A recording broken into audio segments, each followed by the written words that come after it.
How to parallel park. Step 1. Choose a car to parallel park next to.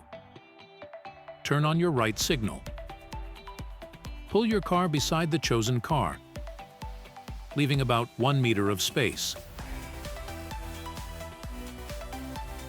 Align your back small window with the taillight of the neighboring car and stop. Step 2. Check for traffic. Turn the steering wheel one time to the right. Put the gear in reverse, but don't reverse yet. Perform a 360-degree vision check and proceed only when it's safe to do so. Begin to reverse until the tail light of the neighboring car aligns with the front passenger side corner of your car, then stop. Step 3. Turn the steering wheel straight. Reverse until you clear the bumper of the neighboring car, then stop. Step 4. Turn the steering wheel all the way to the left.